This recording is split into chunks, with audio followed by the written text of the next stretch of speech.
Bonjour peuple congolais. Ezali ngai Wabino Christian Bolabiama, membre ya peuple mokonzi, peuple souverain, combattant résistant révolutionnaire, PNI. PNI ezali donc politicien non institutionnel. Et politicien non institutionnel donc azali politicien oyo azali kobunda komba ya bosolo azali koloba makambo sans embâche ni détour. Et ba qualité on a peu beaucoup monde en mingi aussi donc on a politicien non institutionnel donc bazali basi bazali pe mibali et donc ezali sans distinction ezali biso to mibengi ba activiste politique ezali pe na batu oyo donc basali pe politique mais ba ko za pe politicien non institutionnel puisque azana kati ba institution te. Donc bandeko na ngai toye ko sala vidéo moko ezali très important pona ko loba makambo ya mboka na biso et vidéo na to sali yango pona ko lakisa na peuple na biso ndenge nini mboka ekoki kotambola. Mboka ekoki kotambola ndenge nini parce que nous sommes un état. Et état pour la distribution, il y a pouvoir, donc il y a démocratie, il faut na ezalabme comme un petit peuple et singelaka donc ba mikano oyo l'état azwaka ba mesure appropriée et to moniango na époque coloniale donc ba belge ba salaka pe yango. Mais est-ce que Babel est-ce qu'ils ont atteint, n'est-ce pas, le but? Togo koloba oui comme Togo koloba non, parce que tozali batu oyo, tozali koloba ke donc bango aussi ba resisaki kuna bango ba resisaki musalo basalaki puisque batu ebele na ba ancien sokoyoki sango ba koyebisa yo ndenge mboka etambulaki. Okoki kolongwa na ba Congo na landaka donc batu na ba vidéo donc na ba émission batu bazali kolongwa Kinshasa ti Nyoki na mutuka batu bazali kolongwa Kinshasa na mutuka ti donc Matadi pe okati bak boma okei donc nambandaka aussi ba mituka ezali kokende ba Bikoro ezali kokende ba Bwende ezali kokende boye nakisangani pareillement ba mitu kezo kende boye. Donc c'est-à-dire ba chef lieu il y a ba ville il y a ba province et puis banzela ezalaki malamu. Mais est-ce que banzela ezalaki malamu to bité que forcément banzela ezalaka asphalté? Non, mais il y a du moins banzela donc il y a entretenu administration du territoire ndenge à un certain moment bazo benga ministère intérieur et administration du territoire bazali ko bongisa ba balabala ba route ba pont etc ba bac et donc continuité à service public ezali ko salama et lelo yo toye ko salamo parce que il y a un constat successif et salami époque donc des 60 jusqu'à nos jours et surtout donc époque il y a AFDEL donc moni ndenge mboka na biso madongo et régresser makasi. Et puis tout le monde constitution au bon Basali, il y a le 18 février 2006, donc législateur Ndenge a s'inspiré qui pour tenter espérer créer donc la technique pour à la base il y a développement. Mais est-ce que la technique est à la base du développement? Est-ce que ça est malam? Est-ce que va atteindre banini? Non, parce que tout le monde Mutuloko la donc André Kimbuta donc azali mutu oyo tomoniye ndenge a opéré et que na ndenge a opéré tomoni André Kimbuta donc ezali pasi mingi puisque atiki nyongo ya munene bamuso ba 18 millions de dollars. Il y a compte, il y a nyongo oyo l'État donc c'est-à-dire gouvernorat il fallait afuta. Bamusu balobaka donc plus que ça.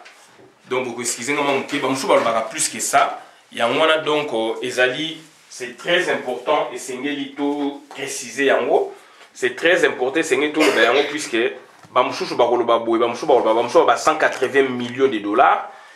Il y a déficit puisque l'État ou gouvernorat bazala paie la dette intérieure, extérieure aussi do bazara na nyongo puisqu'il y a des fournitures, fournitures, il y a makambe belé pour que donc ville et tambola contrat au signé qui est-ce que va respecter yango ainsi de suite.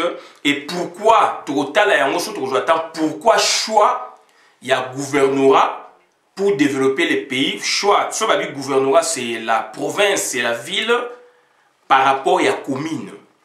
Puisque tout ça, comme on a un poto, ville, donc c'est-à-dire gouvernorat, surtout entité territoriale décentralisée à une province, alors, vous tentez de développer à partir de la province, à partir de la ville, dans la gouvernorat, au lieu que vous par exemple, entité territoriale décentralisée, la commune, et donc voilà, le législateur a ponaki gouvernorat. Et suite, il y a un exemple, il y a toujours une configuration, il y a 11 provinces qui, exemple, la ville à Kinshasa, tout le monde André Kimbuta a géré la ville à Kinshasa durant plus ou moins 10 ans, alors qu'une ville, une commune, c'est un acteur de développement.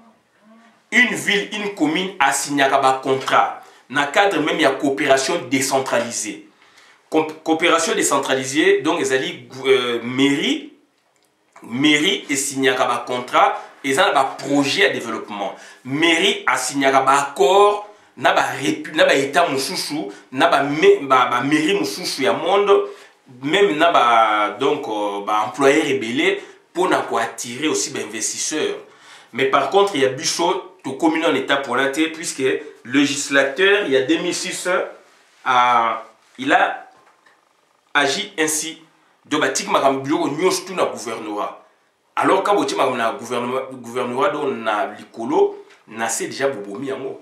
Yango tout le monde rapidement donc on a bandeko ndenge bozali ko landa biso do titre na biso ezali découpage territoriaux double point gouvernorat défaillant virgule plaidoyer pour une commune responsable. Nous prenons la responsabilisation, n'est-ce pas, au niveau des communes, au niveau des mairies.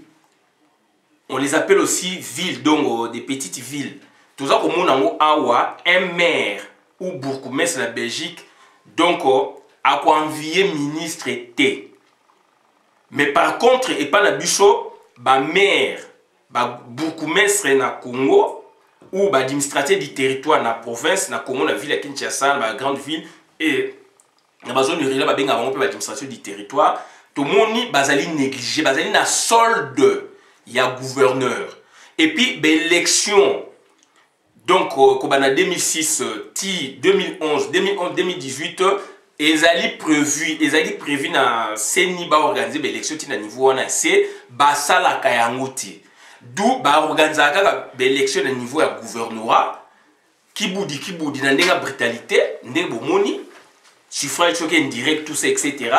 D'où bloquer le gouvernorat et Malamoko, donc l'élection assez municipale, beaucoup mais ça va boubouer et talibangoté. C'est très important comment tout ça pour le bas parce que il y a des situations oyo et qu'on permettre de tout éplucher tout et qu'est-ce qui ne va pas, pourquoi le Congo ne marche pas. Est-ce qu'il fallait, n'est-ce pas, adopter le développement par le haut, par le gouvernorat, la province, ou par le bas? Par le bas, c'est la mairie, c'est la commune. Puisque base, il y a développement, il y a la commune. Tous les communes, on a poto. Na poto net le biwana donc commune regroupe toutes les infrastructures oyo ezali destinées na commune.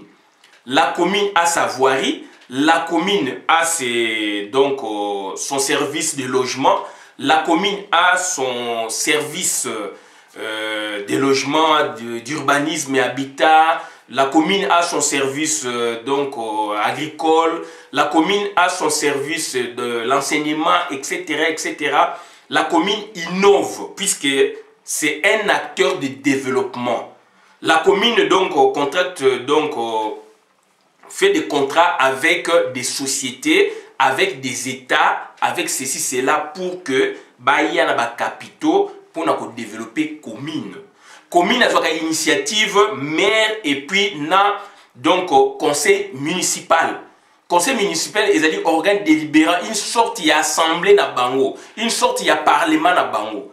Et so ba jumikano wana ba c'est décidé. Donc conservateur conservateur na Congo, donc azali un élément nakati rattaché donc na commune. Donc voilà, donc c'est-à-dire quand on fait les découpages territoriaux, on voit les provinces, il faut maintenant donc le faire accompagner de la décentralisation. Et décentralisation, il y a des sortes techniques et puis décentralisation des services. Donc vous donnez, vous faites le transfert de pouvoir dans le service pour créer autonomie. Mais du moins, quand vous lisez la constitution même actuelle, mais sans pour autant ça va commune pouvoir.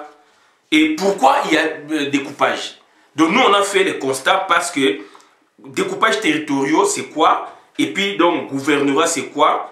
Défaillant, donc plaidoyer pour une commune responsable. De tout ça pour bunda pona ke batba mona ke nzela oyo balandaki. Nzela balandaki ezali nzela ya bienté et memi mboka na kao. Le fait que memi mboka na kao yango toza ko senga na koloba na kokoma pona que lobby to privilégier commune puisque la province regroupe autant de communes. Toza une province ville de Kinshasa. Et ça a 24 communes. Yo ye kuna boyebi Kinshasa est dans 24 communes. Alors le fait que Kinshasa est dans 24 communes, ba commune ba bengango donc ba commune donc urbaine, ba commune wana sikoyo donc soki bazuka ka commune moko. Ba biloko toza koloba sikoyo on mise sur une commune comme un échantillon, comme une expérimentation. Une commune ou deux communes, botie la bango ba service o esengeli. Base na autonomie o ezali ndenge pe balobi na constitution. Donc ça dit si on développe une commune et à l'échelle de la province on développe les 24 communes, c'est la province qui est développée. Mais eux ils ont pensé donc le développement par le haut. Par le haut, comment vous négligez le bas? Puisque le bas maintenant donc bah administrateur wana ba beaucoup mais ça bazali na solde il y a gouverneur. Donc au gouverneur aussi avec le système Oezali les le Namboka, tout le monde depuis 2006, élection il y a beaucoup mais c'est raté. C'est maintenant les gouverneurs qui nomment en concertation avec le pouvoir en place. Et c'est Hippolyte Kanambe qui nomme les bourgmestres pardon depuis 2006. Tant que le système il y avait élection. Depuis 2006, on a nommé bourgmestres, ex-commissaires des zones. Donc, puisque les lignes qui ont organisé l'élection, il y a un niveau. Or, si on organise l'élection à niveau, il y a de démocratie, état de droit et bandawana. Makamu bandawana, donc fluidité et zalawana. Balaba les baby, c'est le maire. Boé, c'est le maire. Puisque le recensement, dans ça, mais ça m'a na ville, ça m'a na C. Et ça m'a na mairie, na terrain, na quartier. Puisque commune menez a regrouper autant de quartiers. D'où école net à la poto, ba mairie mute tongaka ba école primaire, donc ba maternelle primaire, inscription ya mwana na yo okozwa na mairie, école primaire na maternelle. Ok n'était une école malamoko boye pas directe. Non. Puisque les ali biloko ya mairie, les ali biloko ya commune. Et puis si on saute gravir échelon, toujours net ba lycée, donc école secondaire net ba professionnel ou pas, donc ba section paysanne na katuana, ezali biloko oyo mutatonga ngo nani, donc ezali donc département. Département et pas la biso to zonga lo quoi district. Na ville à Kinshasa toza na 4 districts. District donc il y a Lukunga, Tchangu, Muamba na Funa. Donc c'est-à-dire ba école o ezali par exemple na Funa. Tout ça dit Muamba, puis c'est ngaza muta Muamba. Na ba école nyonso ezali na kata Muamba. Donc ezali na 2 dimensions ou 3 dimensions. Ba école wana so ezali maternelle, primaire, muta tongango ezali maire, ezali bourgmestre muta tongango. Puisque ça na mabele aza na lotissement oyo ye tant aza ko fungola ngo aza ko tonga école aza ko tonga cimetière aza ko prévoir cimetière ya commune oyo ye mais na ville ya Kinshasa bota la cimetière mutu avani na bandal donc akufeli mutu faut pas que kunda ye asali voyage a okende ti Nécopole alors que dans sa ville il pouvait y avoir un ou deux cimetières. Il pouvait y avoir des écoles où il y a mairie à Tongi, ils ont la disposition mairie. C'est le maire. Surtout le maire a plus la responsabilité là, mais ils allaient donc ils ont l'académie, l'inspection générale et enseignement. Ah ben l'académie. Si quoi bah lycée donc au lycée kuna ils humanité professionnelle ou non professionnelle générale bango batwa to ngoni ba département de district ni na zoloba de district à moi il faut qu'il y ait donc un administrateur général il y a district à Muamba donc c'est à dire ba créer institution donc azali likolo ba bourgmestre il y a ensemble ba commune wana yende mutaza ko initiative azala mission na yem ta ko tonga ka ba lycée yem ta ko tonga ka ba boye et université maintenant c'est l'État. Donc voilà un peu donc situation toujours ko ba moni na kata public mo toujours ko innover dans le sens que il faut ba ministère intérieur est efficace. Par ministère intérieur donc décentralisation et réforme institutionnelle. O ba pesi rubé pour na bon bande ko faut ko boma yango et ko jour à l'intérieur ministère il y a urbanisme et habitat. Il faut ko boma yango et ko jour à l'intérieur ministère il y a affaires foncières etc. Il faut que Boumayango que zone sangon intérêt d'où intérêt que la makasi donc un ministère intérieur fort bah urbanisme et habitat donc affaires foncières décentralisation et réforme institutionnelle et que na katia ba mairie comme des services et autant de maires basant la réalité où il y a terrain donc c'est comme ça et la loi est nationale. Loi foncière et qu'on change mais sauf que bah attribution il y a conservateur mouchou bah ko amender ko changer en puisque bah conservateur le loi ba roi ma belé ya Congo zali na maboko na bango so ba tina circonscription boye donc ma belé bango bazali ko teka yango na ndenge na bango donc besoin ba makambo les quartiers urbanisme et habitat maintenant son rôle on ne connaît pas or biloko on fait à la contrôler yango toza ko plaider pour ne loko na d'où Yamot lobby donc découpage territorial, gouvernorat, donc c'est une province, c'est un département, et puis défaillant donc c'est-à-dire ressuscité dans le programme Obama Sali, dans la constitution de 2006. Yamot toujours les lapona que lobby doit revaloriser commune, tout doit se passer à partir de la commune. On a expliqué un peu. Commune et tongaka ba hôpitaux naie, département même et tongaka donc donc département et tongaka ba hôpitaux naie et puis département peut pas sangasuna département et comme donc interdépartemental hôpital ya Créteil et ali donc hôpital interdépartemental ya Créteil donc ça dit il y a des choses comme ça d'où maintenant bino bobomi acteur à développement de base commune bolingo koyo kaete communication est dans la commune mais bo pesi gouverneur bolini biloko minene ba artifice bon na que gouverneur c'est le roi etc. Alors gouverneur il n'a pas cette vision azana moté dans un monde makambo ndenge na ye na likolo kuna zo mona le baté et ba beaucoup mais ba commune quoi ba valer na ba domicile puisque yé mutaza ko nommer bango donc bazangi légitime bazangi donc souveraineté donc ça dit bazali batu oyo ils sont là donc na solde il y a Basali wana dans la solde il y a beaucoup mais il y a gouverneur d'où exemple et la taxe puisque kuna ba taxe ba ticket ba wenze ndenge zali ba bien comment le partout activité mini ba commune ça la maka et ça régulièrement donc journalièrement ba mbongo wana ba recette ne ya na commune so ba recette na commune siko le fait que commune eza na pouvoir te ba kataka yango donc c'est-à-dire il y a un pourcentage supposons 10 zaïre rebimi na commune à Kasavubu 5 zaïre ekotika na commune pour la commune sikoyo donc à organiser ba service ne afuta ba nyongo makami belé par jour exemple siko 5 zaïre wana chaque jour fait que na bourgmestre c'est ce que kuna mbongo wana siko yé ensemble ya ba ville o ezay belé 24 mbongo wana chaque jour eza ko affluer vers le gouvernorat et yé maintenant c'est le grand patron ya ba bourgmestre plus yé muta nommé bango.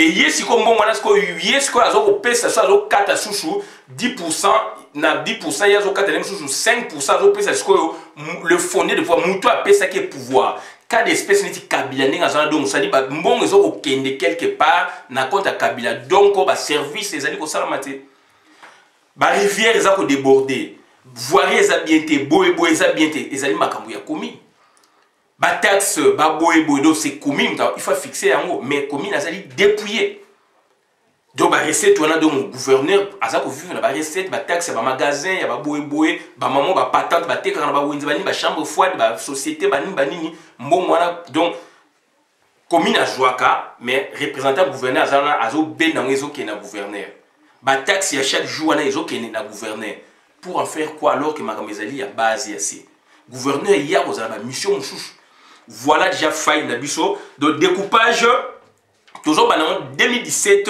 tina 2015 2017 tina 2015 donc époque coloniale était indépendant du Congo Tissiko. Découpage territorial dans le contexte de la révolution, la question du découpage revient au premier plan de la réflexion des chercheurs et des hommes politiques. Puisque les politiciens doivent bien mingi ba idée wana ba politiciens ou amaïl ba za mingi ba considérer ba chercheur, ba géographe, ba historien, ba juriste, ba boé, ba environnementaliste, etc. Pour passer à une étude par rapport à boé. Mais ba ko pousser des études mingi surtout dans niveau ya beaucoup mais c'est puisqu'il n'a pas le pouvoir. Dans niveau à gouverneur aussi, il n'a pas trop de pouvoir puisque lui il dépend de Moutou Oya nommé Oya Tchewana.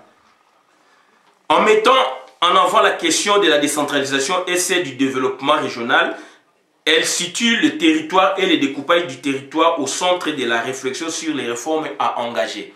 Tant que vous avez la réforme, il faut que vous allez s'engager. Donc voilà. Il y a adoption du principe de décentralisation avec la consécration de la régionalisation du territoire comme expression spatiale de la décentralisation.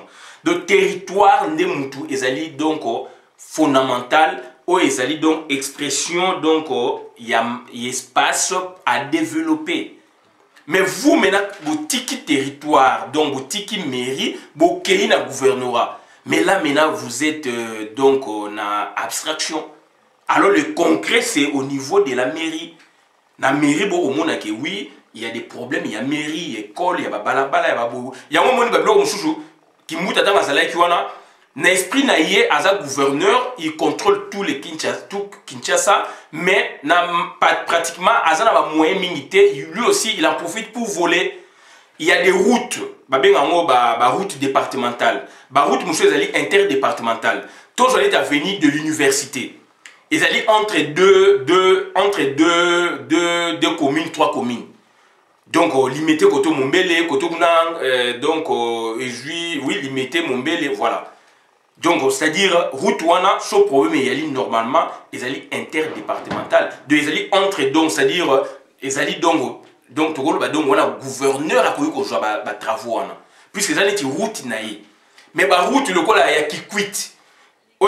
Qui coûte pesa interdépartemental puis au Kabolanga bana Mombele. Tout le ba route na veni Ngalié ma veni Mombele. Wana eza ba route ya limité. Tokeneti na Yaoundé na Kingabwa ba route eza na kati ya Kingabwa kuna. Ezali ba route ya commune ya limité.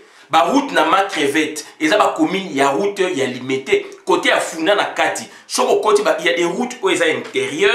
Eza biloko soke baby ba mai ba kalamba nini ba travaux wani ya biloko ya maire ya bourgmestre o ezali ti boulevard du 30 juin wani ya maintenant c'est ça c'est le gouverneur qui prend omoni na ba caisse à péréquation peut-être commune ndenge versaka ndambu donc ba commune ndenge versaka ndambu mais c'est le gouverneur qui prend ça c'est l'état donc ça dit ba biloko na tout est bien monté donc dans ce contexte le pays se trouve donc dans une situation qui implique le remodélage du paysage territorial administratif avec d'une part la création des régions et d'autre part la révision des entités existantes.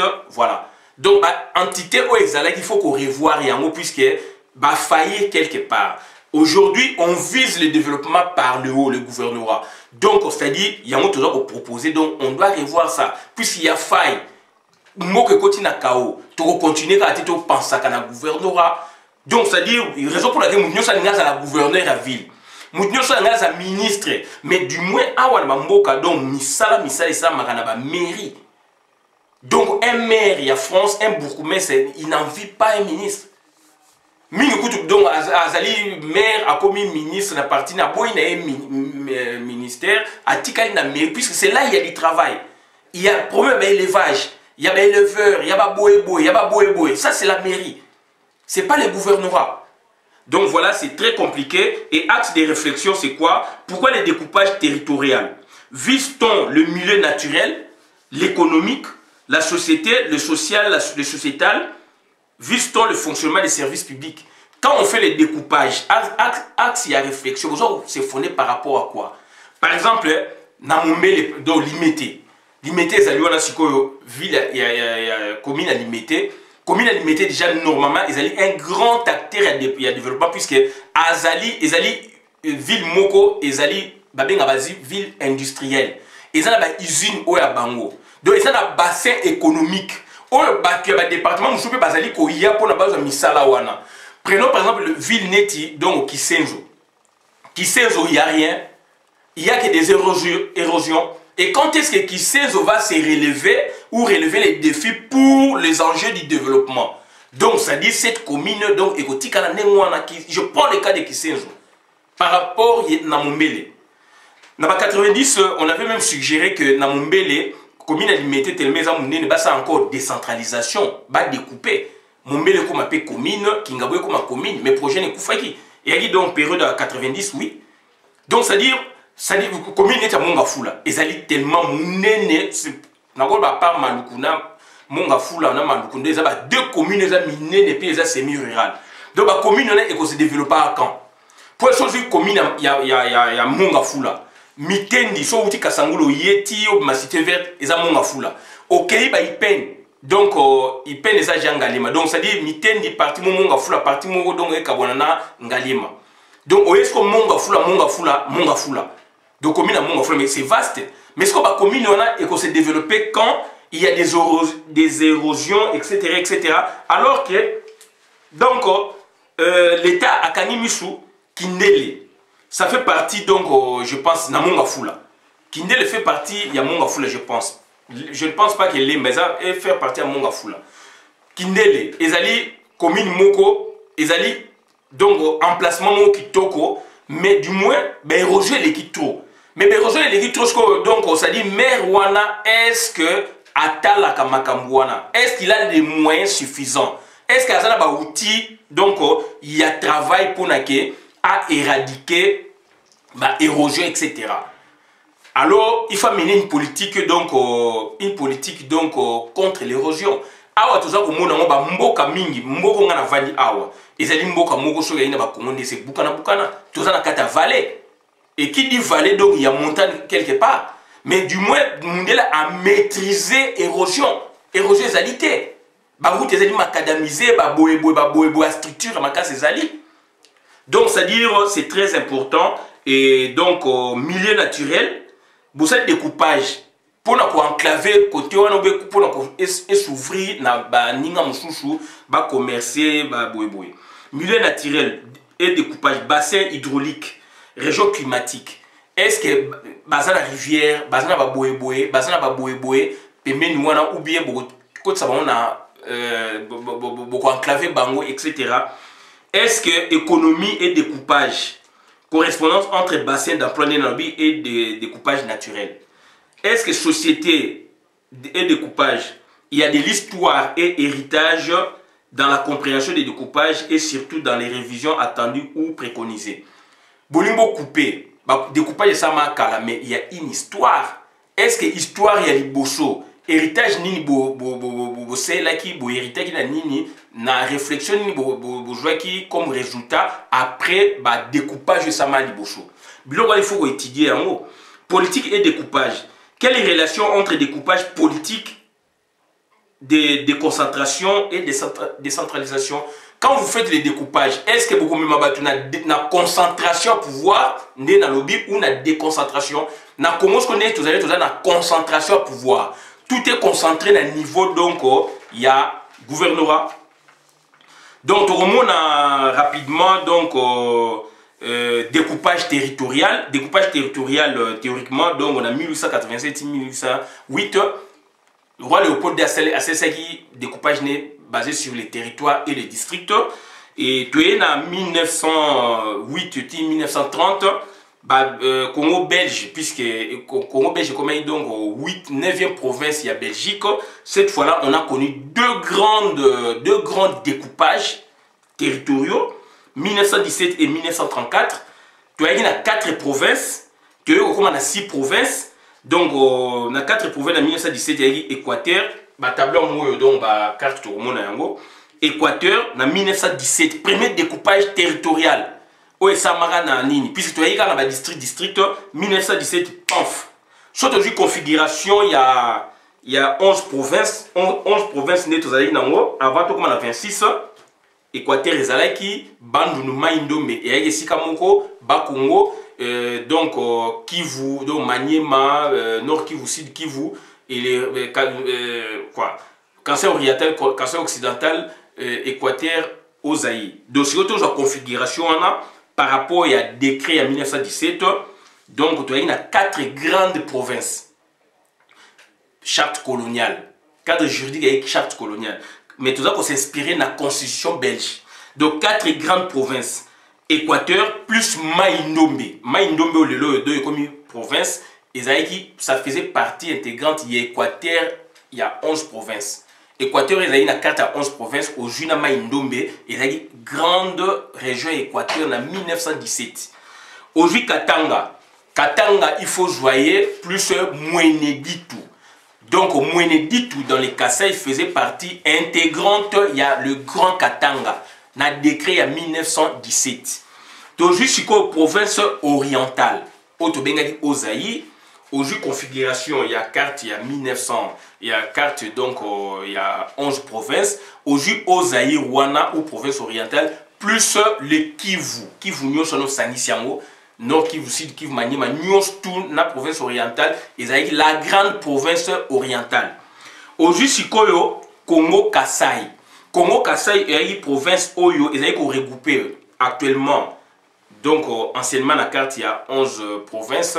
Donc, province Congo Kassai, ils ont regroupé ex-Bas Congo, Nakati, Kinshasa, Natangwana, Nebimite, puis en 1917, Kinshasa, ils ont été. Donc, 1917, capitale de Boma, Kinshasa a béni Léopold Villego en 1925, 26, 27 par là. Donc, tout bien Lipopo. Lipopo né en Rwanda, donc, c'est-à-dire, au Babeni Kinshasa, ils ont une carte, Babeni na province en Congo, Kassai, donc, Bas Congo, Lipopo, actuellement Kinshasa ou Léopoldville, plus Bandundu, sans les Maïnom. On a bien en province, donc, Congo, Kassai. Tout ce qu'on a décrit en 1934. Décrit en 1934, donc, tout comme est-ce qu'on a 6 provinces. 6 provinces, il y a une indépendance et ça donc la loi fondamentale. Donc, il y a donc 6 provinces. Équateur sans les Maïndombe. Maïndombe, est-ce qu'on va donc, Équateur sans les Maïndombe. Donc, Maïndombe, est-ce qu'on va en Équateur et il y a donc, on a Congo central. Bandununa et Bimité. Donc, Équateur, sans le Maïndombe, Katanga, sans Mweneditu, province orientale, sans les Kivu, et Kivu Bimi, Nord Kivu, Sud Kivu, Maniema, et comme province, Kivu Bimi. Tu es ce que Kassai, Kassai est Moko, une unité kassaïenne, et récupérer ce que Mweneditu, Mweneditu, ce que comme ce qu'on a Kassai, Kassai Moko. Donc, Katanga, donc Congo central plus Bandundu, Congo central plus Bandundu plus les Katanga, donc Équateur sans Maïndombe, Katanga sans Mweneditu, donc Équateur sans Maïndombe, Katanga sans Mweneditu, province orientale sans Kivu, Kivu est comme une province, Kassai plus Mweneditu, Kassai est avec Moko, Congo central plus Bandundu, donc puis Lukwango na Maïndombe, donc qui na indépendance. Donc, on a donc 6 provinces. Babloko décret on a droit administratif et institution administrative. Il y a cours et procès vundoa na unique. Ngape na ibaki on titana comme na niveau nande na vivre na cadre cours. Donc voilà un peu bande situation oyo et to vivaki yango et puis Congo indépendant. Congo indépendant chikoyo ba cadre juridique est belé, loi fondamentale, constitution à Loulabour, il y a le 1er août 64, constitution à 67 c'est révolutionnaire Mobutu, et puis constitution à 2006. Il y a une constitution à un découpage territorial, donc et ça mito. Et toujours indépendance, donc c'était la loi fondamentale, et reprendre Makambo Ezaki Nakata charte, 6 provinces, Natangel Binongo, Équateur, Katanga, province orientale, Kivu, Kasaï, puis mon du tout, Congo central, puis Bandundu, donc Bandundu Soudolbi, donc Kwango, Kwilu, Maïndombe, voilà. Et puis Sikoyo, constitution le 1er août 64, Tango Salami, constitution le 1er août 64, donc 21 province 7 et Léopoldville. Wana na ba carte oyo na tie yangote donc mais yango nde mutu et ko créer les biso aussi ba problème ba tension et comme ba guerre fratricide entre frères boyebo batu ba ne ko bunda ko bomana etc. yango donc conflit ne bané déjà likolo na 60 et ko kitasu makasta ba kaboli d'où Mobutu tout temps pouvoir jusqu'au asangisi donc voilà et tu comme on a décret il y a 1966 avec 8 provinces plus Kinshasa donc 9 provinces. Bandundu Eko Bima, Bandundu Bimi sous Mobutu, Bandundu Congo central, Bandundu Congo central, Équateur, province orientale, Kasaï occidental et Bimi, Kasaï oriental et Bimi, donc unité Kasaï Nyagi Moko et Kabwani, de comme Kasaï oriental, Kasaï occidental, Kinshasa, Kivu, Katanga, Congo central, ce que vous comprenez donc, c'est-à-dire Bas Congo, Kinshasa, Bas Congo, Kinshasa, donc Bandundu Skoyo, Namaïndo Mesiko. Donc 8 provinces plus 9. Tu es dans 9 provinces en 1988. Constitution à 67 et reprendre le décret wana donc et reconnaître la province wana ba tchamopé la constitution à 67 donc ti na 1988 puisque Mobutu azaïka la constitution moko constitution à 67 mais autant de fois réviser ti bokozne et okufa. Donc il y a une bipartisme et comme un monopartisme do MPR parti état parti à 70 tina ndenge do dictature ko manandenge aiko longana pouvoir nde ba yo ça la expérimentation en 1988 de yo comme na 11 provinces ba yo ba biso donc 2 autres provinces Bandundu Congo central Équateur province orientale Kasso occidental Kasso oriental Katanga Nord Kivu Sud Kivu Maniema on a eu la cadre d'expérimentation en 1988. Donc, ils ont la situation où ils sont vivre en Moboye. Et puis, constitution, il y a 2006, il y a une loi fondamentale, tant de indépendance, constitution de Louabou, 21 province 7, ou province, constitution 67, il va réviser. Et puis, constitution, il y a 2006, pour 11 provinces. 3 ans après, on va organiser l'élection pour installer 26 provinces, mais au sein de l'État et au sein de 2015. Et il y a une question mingi politique. Donc voilà, 26 provinces, ils ont les loyaux. Et donc, province, structure dans les provinces, villes, communes, districts, territoires en RDC. D'où c'est la décentralisation. Et n'importe où, tout le monde EAD, entité administrative décentralisée. Donc, c'est-à-dire les provinces sont là, mais ce sont les administrations qui avaient une sorte de passé de pouvoir. Mais aujourd'hui, donc, Sineti, entité territoriale. Cette fois-là, ils allaient jusqu'au territoire, ils ont un pouvoir, mais ils ont un pouvoir.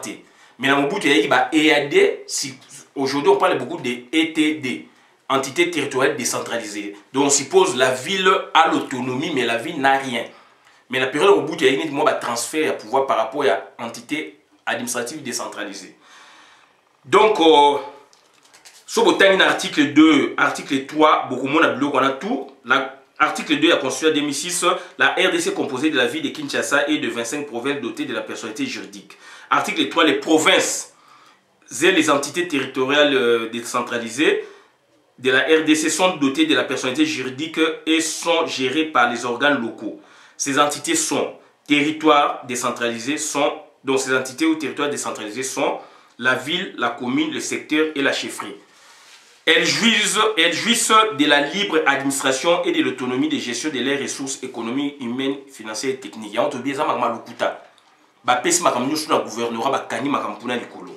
La composition, l'organisation, le fonctionnement de ces entités territoriales décentralisées ainsi que les rapports avec l'État et les provinces sont fixés par une loi organique. Donc, la loi organique est toujours en défaveur. Il y a une bonne démocratie, un bon état de droit. Et donc, ils allaient toujours au profit. Il y a des prédateurs, c'est-à-dire il y a État, mais État représenté par qui? Par des gens qui n'ont rien à voir avec l'esprit de l'État. Ils ont confisqué le pouvoir par les hauts. Maintenant, tout le monde dit découpage territorial. Maintenant, on doit parler un peu de la décentralisation, objectif de la décentralisation. Tant que c'est découpage territorial, supposons, ville à la province de 26. Ça, c'est le découpage territorial. Mais il faut que décentralisation, il faut transférer le pouvoir et quota. Est-ce que le gouverneur ou un bazan a pouvoir? Il y a un expliquer le colo qu'on a bazan et l'autre côté. Donc, ça dit objectif de la décentralisation.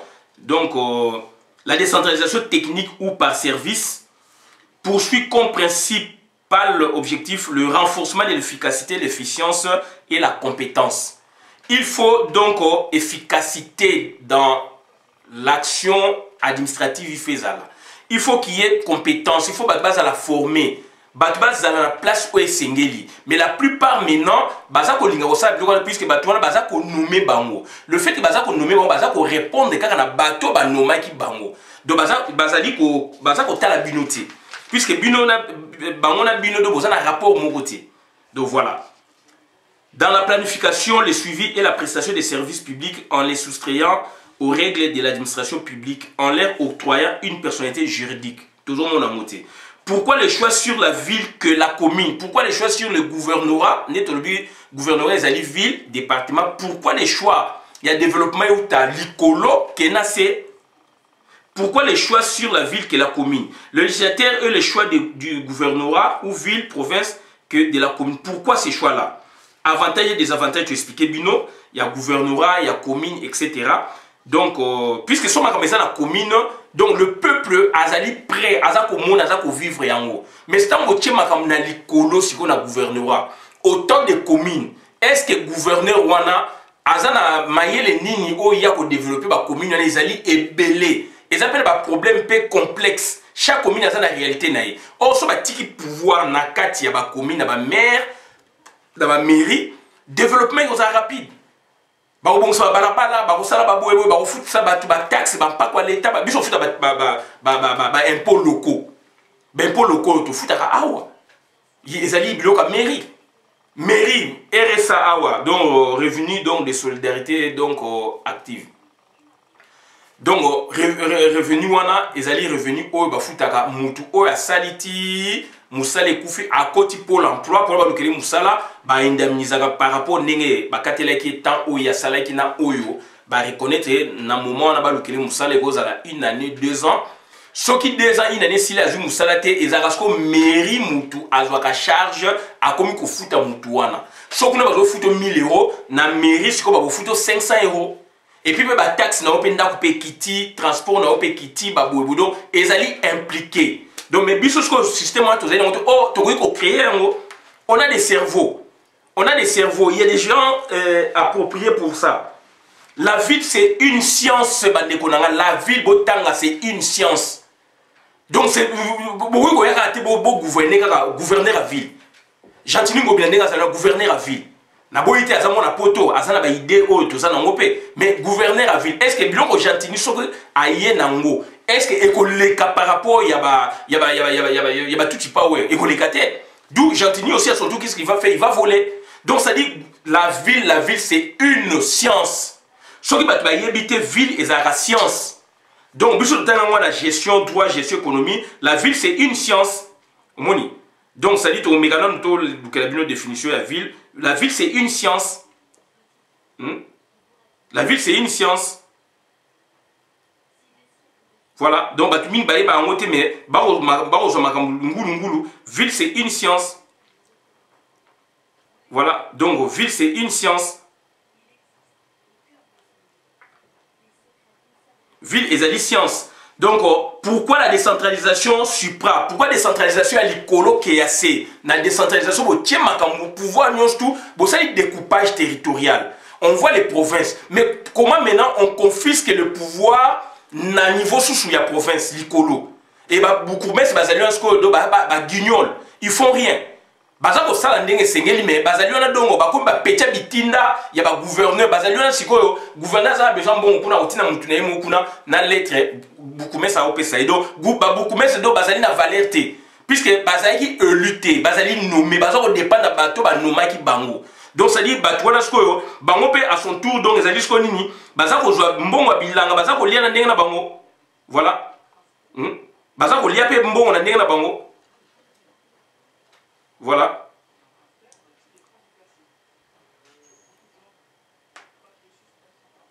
Donc ville donc c'est une science. Donc science engelo banini mutu batu faut pas former bas l'impliquer voilà. Donc pourquoi la décentralisation supragouvernementale que infra-commune? Voilà, la démocratie se trouve où? L'état des droits se trouve où? Les élections du Bourgoumé, c'est ça la marathé. La réforme territoriale est question de jongler en pourquoi? Parce que dans 60 déjà ça posait problème entre le président Kassavoubou, fédéraliste, et le premier ministre unitariste. Donc conception est déjà unitariste ou fédéraliste, c'est par rapport à la politique Yamboka. Si vous allez développer le pays comment? D'où la réforme territoriale en RDC. Quelques repères. La question de la décentralisation est ancienne en RDC. Elle est régulièrement revenue sous la forme d'un débat portant sur la structure de l'État, opposant les tenants d'un État fédéral largement décentralisé aux partisans d'un État unitaire fortement centralisé. Première République, ce débat a été notamment symbolisé par l'opposition entre les deux principaux leaders de l'indépendance congolaise. En l'occurrence, Joseph Kassavoubou, Premier ministre de la République fédéraliste, et Patrice Emery Lumumba, Premier ministre unitariste. Mais après, on a vu cette absence, il y a débat. Il y a débat, quand on fait le découpage, on n'a pas vu les têtes des gondoles de Balubara. Koto, est-ce que tendance unitariste est à wapi? Tabasé Bilo à 2005, tendance fédéraliste est à wapi? Mobutu, on peut comprendre, Mobutu Azalaki donc a un esprit unitariste et il y a Maître Né Lumumba à côté de la dictature de Bogoloba. Mais du moins, donc autant que la conférence nationale souveraine, on a vu, il y avait des unitaristes et des fédéralistes malgré le projet, ils sont là. Mais maintenant, c'est une constitution, constitution en 2006, est-ce qu'il y a eu des débats, il y avait unitaristes et fédéralistes, tout le monde qui Lumumba, président Kassavoubou, moi, je suis en Belgique, donc Justine Kassavoubou, Jeanne d'Arc, Komodo, présidente de la diaspora, en Belgique. Donc, moi, je suis en et puis, donc, Lumumba, vieux Guy Lumumba, Azali Awa, et puis vieux Michel, Azali Kuna, Bazanakin. Donc, la tendance, on est dégagée. D'où il y a un moment où dans 60, où il y a eu un vrai travail de tendances dégagées pour parler de mots qui rogent le pays. Aujourd'hui, je suis tendance, sur les hommes, on a été donc, et ça, séparation, mais il y a tendance pour le MeToo, et on a plutôt créé vision. Donc, on a salué rapidement, donc, na tableau, donc, bon, qu'est-ce que nous avons préparé? Donc, voilà, en 1917, beaucoup de monde rapidement, yango, voilà. Donc, 1917, décret de la FC Binongwana, au moni donc province orientale plus Kivu, Équateur plus Maïndombe, Congo central do Bas Congo, Kinshasa na Kinshasa mais ça Lipopo, Bandundu plus unité Kassaïen, Katanga plus Mweneditu, auquel Likolo province orientale. Toye Sikoyo Awa, donc Congo belge, Congo indépendant 1934, 30 juin 60, RDC, tu le 1er août 64. Puisque constitution, tu as une loi fondamentale et puis tu as dans la constitution Lulabou. Donc voilà. La province c'est comme 6, Équateur, province orientale, Kivu est commis à part, Kivu Maniema, Kivu est regroupé, Nord Kivu, Sud Kivu Maniema, unité Kassaïen plus Mweneditu, Congo central, donc le Binini, Bas Congo, Bandundu plus Maïndombe, Léopoldville. Donc on a 34 déjà Léopoldville et c'est Maï Katanga, Mweneditu et Lungouana. Toye Sikoyo.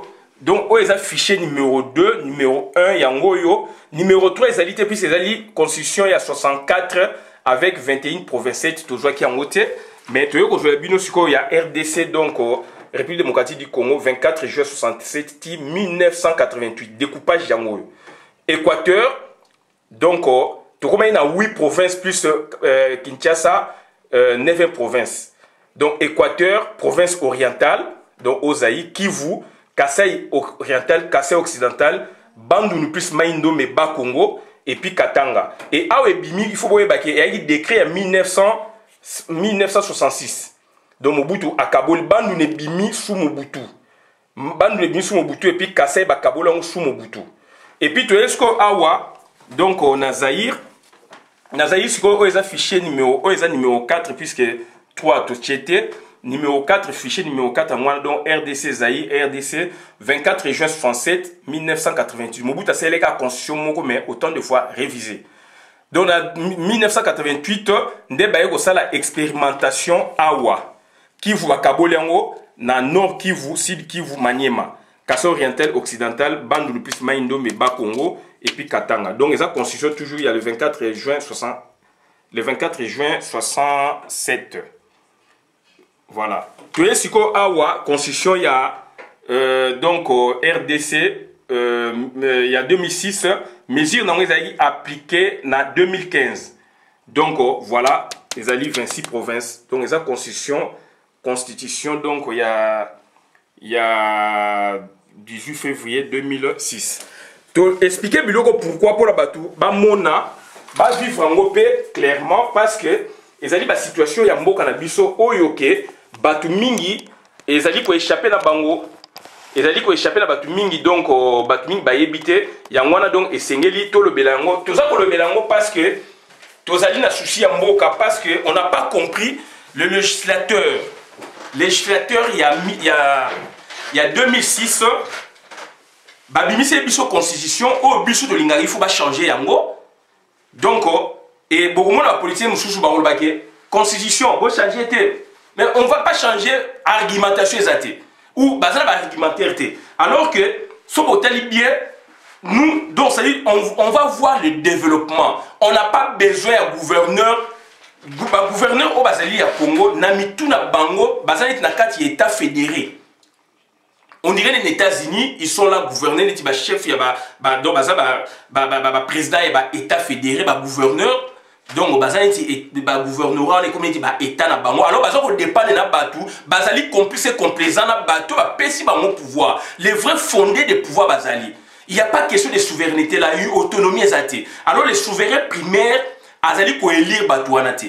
Alors, base, il faut donc élire batouana. Bako élire batouana wapi, donc, bako élire batouana, donc, c'est-à-dire, donc, ceux qui ba élection, madame et salami. Yango donc vous avez appuyer programme projet il y a Martin Fayulu na élection anticipée puisque Marmé Bebaki élection il y a base et salamate municipalité ça dit base lelo Gentini a nommé Mabé okuna salamabé IDP solo Mabé bande konanga mboka et Koufi ceux qui tozaka ko visé par les hauts gouverneurs pour c'est aligné comme on a ça mon conjoint substitut à ministre.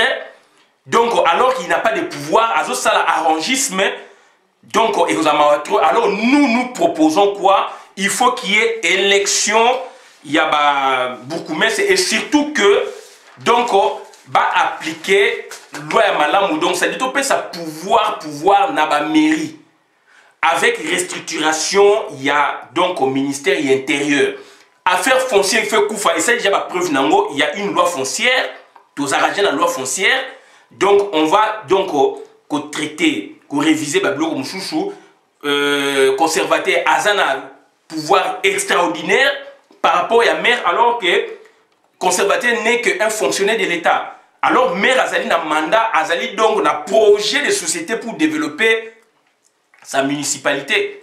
Mais pour un projet, par exemple, la construction école, pour un projet, par exemple, la construction à cimetière, donc il est buté par la loi foncière, d'où il y a un il fait ça fondu, donc la maire, il faut que ça la responsabilité dans Bango, tout doit passer par la mairie, affaires foncières, décentralisation et réforme institutionnelle, urbanisme et habitat, et ça buloko il y a intérieur. Donc buloko il fait ça fondu et comme service, c'est ça la décentralisation. Et puis autonomie dans Bango, maire donc ça la décentralisation donc la coopération décentralisée, ils peuvent, n'est-ce pas, contracter la société, signer des contrats avec des États, etc. pour développer les pays. Commune net qui senzo avec des érosions et aliwana. Commune le quoi monga foule avec des érosions, quartier le quoi kindel n'étendit à république. Situation les alliés belé. Montagne, forêt, obstacle donc naturel les alliés. Et puis artificiel les alliés. Quand est-ce que tu peux remonter la bloc avec cette politique on va vu pouvoir passer un gouvernorat gentilité a eu 200 000 $ à passer ma mère pour en faire quoi? Puisque quelque part il s'est dit donc voilà donc tu vas la communauté. Merci. Christian Bola bien maman peuple souverain merci.